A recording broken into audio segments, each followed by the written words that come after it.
વિદ્યાર્થી મિત્રો, આજે આ વિડીયોમાં આપણે સ્ટાન્ડર્ડ 6ના ઇંગ્લિશ સબ્જેક્ટમાં યુનિટ 3 સ્ટ્રેન્થ ઓફ નેચરમાં જે લેંગ્વેજ ફંક્શન આપેલ છે તેનું સંપૂર્ણ સોલ્યુશન કરવા match each animal or bird with its ability and write the sentence.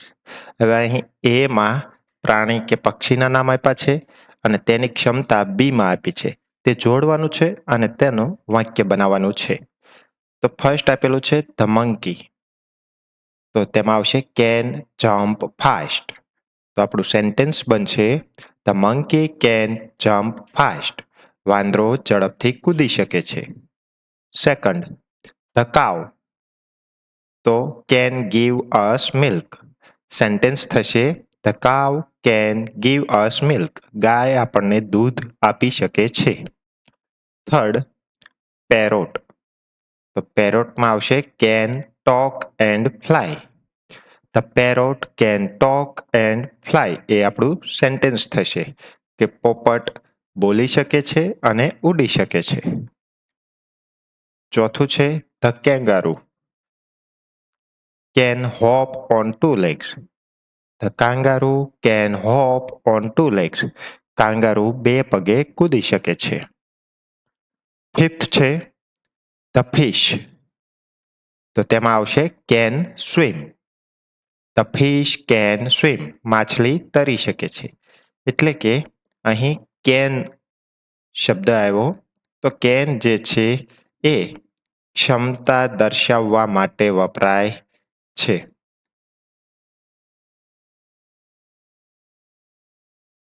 ત્યારબાદ fill in the blanks with the most appropriate option. ખાલી જગ્યા પૂરવાની છે. ફર્સ્ટ આપેલું છે કે યુ ખાલી જગ્યા ઓબે ધ ટ્રાફિક રૂલ. તો ટ્રાફિક રૂલ પાલન બાબતે છે. તો તેમાં આવશે must. You must obey the traffic rules. તમારે ટ્રાફિકના નિયમોનું પાલન કરવું જ જોઈએ. સેકન્ડ છે we should not throw wrappers on the road. આપણે રોડ પર રેપર ફેંકવા જોઈએ નહીં. થર્ડ છે may I have a piece of chocolate. હું ચોકલેટનું પીસ ખાઈ શકું છું. ફોર્થ છે we should eat fruits daily two B healthy. આપણે દરરોજ હેલ્ધી રહેવા માટે ફળો ખાવા જોઈએ.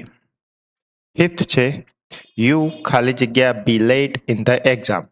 તો તેમાં આવશે મસ્ટ નોટ. તમારે પરીક્ષામાં મોડા પડવું જોઈએ નહીં. Sixth, I can walk 5 kilometres without a break. હું વિરામ લીધા વિના 5 કિલોમીટર ચાલી શકું છું. સેવન્થ છે તો તેમાં આવશે મે આઈ કમ ઇનસાઇડ. હું અંદર આવી શકું છું.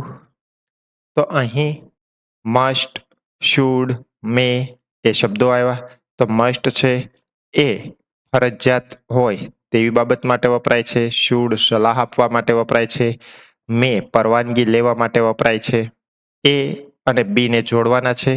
તો ફર્સ્ટ આપેલું છે કે can I use your pencil. તો એ શું છે? એબિલિટી છે, એડવાઇસ છે કે આસ્કિંગ ફોર પરમિશન કે ગિવિંગ પરમિશન કે ઓબ્લિગેશન. તો એમાં આવશે સી, આસ્કિંગ ફોર પરમિશન, કે હું તમારી પેન્સિલ વાપરી શકું છું. રજા માગી. સેકન્ડ છે you may call from my phone. તમે મારા ફોનમાંથી ફોન કરી શકો છો.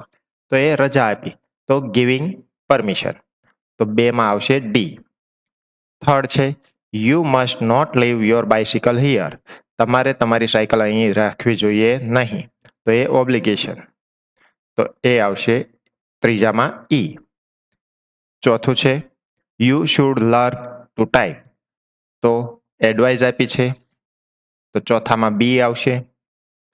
પાંચમું છે my sister can prepare sandwiches. તો અહીં કેન આવ્યું. તો કેન આવ્યું તો આપણે કહી શકીએ કે એ એબિલિટી છે. તો પાંચમામાં એ આવશે. ખાલી જગ્યા પૂરવાની છે. ફર્સ્ટ આપેલું છે ઈટ ખાલી જગ્યા રેઇન ટુડે. તો તેમાં આવશે મે, શક્યતા દેખાડી. સેકન્ડ છે ખાલી જગ્યા વી કમ ઇન. તો અહીં પરવાનગી લેવામાં આવી છે, રજા લેવામાં આવી છે. તો તેના માટે મે આવશે. થર્ડ આપેલું છે યુ ખાલી જગ્યા ઓબે ધ ક્લાસ ટીચર, તો અહીં સલાહ આપવામાં આવી છે તો સલાહ માટે શુડ આવશે.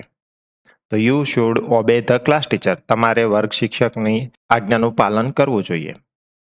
ચોથું છે ખાલી જગ્યા you please reduce the price, તો અહીં શક્યતા ક્ષમતા દર્શાવી કે તમે કિંમત ઘટાડી શકશો, તો આપણે ચોથામાં કેન લખીશું.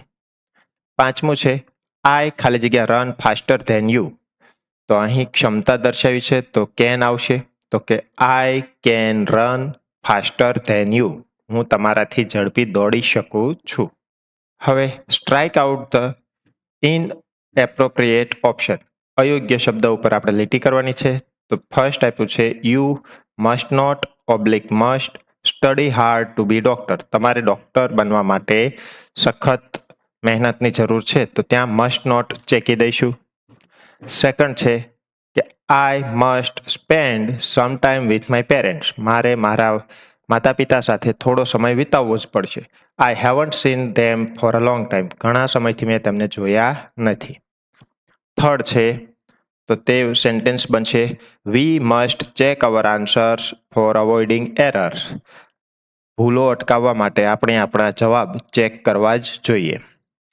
Fourth, you must have the passport for travelling to Dubai, તમારે દુબઈ જવું હોય તો પાસપોર્ટ હોવો ફરજિયાત છે. અન્ય વિડીયોની અપડેટ સરળતાથી મળતી રહે એટલા માટે ચેનલને સબસ્ક્રાઇબ કરશો. Thank you.